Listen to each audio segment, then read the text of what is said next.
Audio Jungle.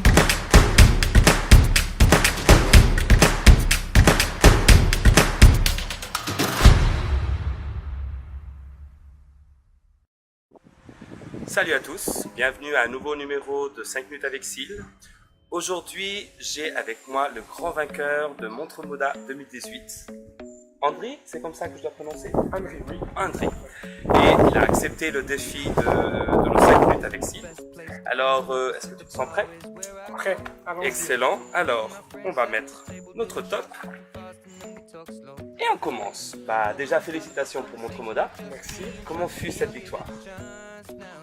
Il m'a fallu du temps pour réaliser, c'était beaucoup d'émotions en même temps, donc il m'a fallu quelques jours pour vraiment comprendre que j'avais gagné Montre-Moda. Est-ce que tu t'y attendais? Non. Non, dans le sens où moi j'ai participé à Montre-Moda, montrer mon travail. Après, voilà, d'avoir gagné, c'est que j'imagine bien. Et du coup, tu as comme grand prix aller à la Fashion Week New York. oui. Du coup, beaucoup de pression, tu te sens déjà anxieux? Oui, déjà j'ai commencé à redessiner pour donner plus d'ampleur à la collection, des nouvelles idées. Je me prépare déjà pour février, pour que ça soit au mieux de ce que je peux donner. D'accord. À niveau professionnel, tu vas commencer tout de suite dans la mode, tu as fait d'autres trajets? Non, j'ai commencé par la coiffure. J'aime le challenge. Ensuite, j'ai eu un salon pendant 7 ans avec une technique derrière. J'ai formé des apprentis. Et au bout de 7 ans, j'ai vendu pour débuter une nouvelle vie. J'ai commencé par une formation en architecture d'intérieur pour enfin virer dans la mode, ma passion. Et je peux vous dire que là, j'ai eu le clic de pourquoi sa collection était tellement avant-garde avec ses formes d'architecture. On l'a vu du début à la fin et je vous invite à tous à voir quelques pièces, même les photos de tout Montre-Moda ou tout ce que vous allez pouvoir partager après, voir ce qu'il a partagé dans ses réseaux sociaux. Du coup, tu m'as dit que tu aimes bien les challenges. Quelles sont du coup tes plus grandes craintes quand tu avances dans un projet? Je me remets toujours en question. Donc, ma plus grande crainte, c'est peut-être un peu à la hauteur. Donc j'essaie vraiment de pousser le projet. Enfin, je me remets toujours en question jusqu'à la dernière minute. Donc c'est peut-être ça. Une crainte, en même temps c'est peut-être une qualité, en même temps un défaut. Exactement. Donc, voilà, c'est une question d'une comment balance. doser. Exactement. Tu trouves qu'il existe encore des clichés dans le milieu de la mode? Avec les créateurs, avec les coiffeurs, est-ce qu'il y a encore des clichés qui se promènent dans les couloirs? Non.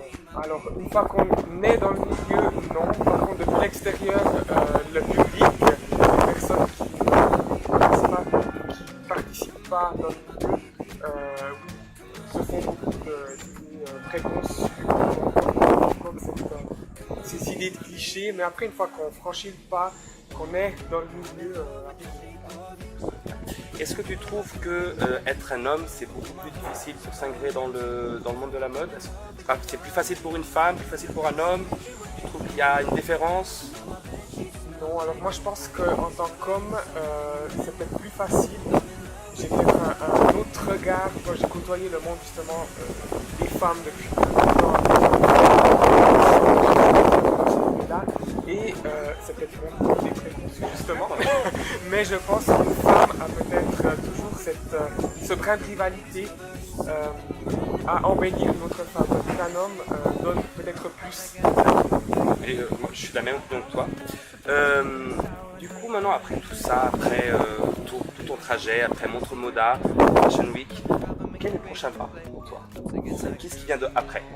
Alors, c'est un peu l'inconnu, mais là, je vais me préparer à fond pour New York en février 2019. Et ensuite, on verra. Je n'ai pas vraiment d'idée concernant la suite. Pas à pas, exactement. Un projet après l'autre.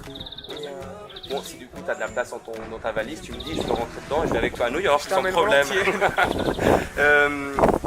Du coup, on va prendre un petit peu mes astuces parce que j'avais gardé quelques questions au cas où que je me perds. Est-ce que tu es fier de toi?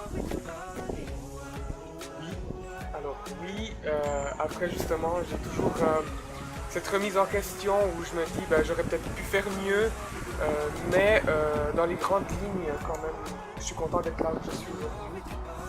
Mais j'espère pouvoir encore évoluer par la suite. Après, bon, je trouve que c'est une petite curiosité que les gens ils ont. Comment c'est l'ambiance dans le couloir avant un défilé? Alors c'est le stress, c'est vraiment... Alors moi j'aime beaucoup ce stress, je trouve que c'est un bon stress. Oh, ça a sonné. Déjà, Alors ça, voilà, le top chrono a sonné du coup. Fini les questions. Par contre, c'est déjà devenu une habitude dans les interviews que nous faisons dans le blog. Je vais te montrer une image. Déjà, je vais la montrer à tout le monde. Et je voudrais que tu me parles un petit peu de ce moment. Bien sûr, je l'ai choisi dans les réseaux sociaux. Ok. Donc une petite expérience en tant que mannequin en guillemets. Mais, donc j'ai coaché le défilé, qui était le défilé pour présenter des vêtements des boutiques ici à Neuchâtel. J'ai coaché le défilé et j'ai participé en tant que modèle en même temps. C'était une super expérience. J'ai beaucoup aimé. Excellent. Tu as franchi l'autre pas aussi, l'autre côté. Devant et derrière, exactement la caméra. Alors je vais t'inviter à laisser un petit dédicace pour moi. Et à vous, je vous remercie d'être toujours présent et à nous suivre dans les réseaux sociaux et dans le Blogspot. Et je vous dis au prochain numéro. À bientôt.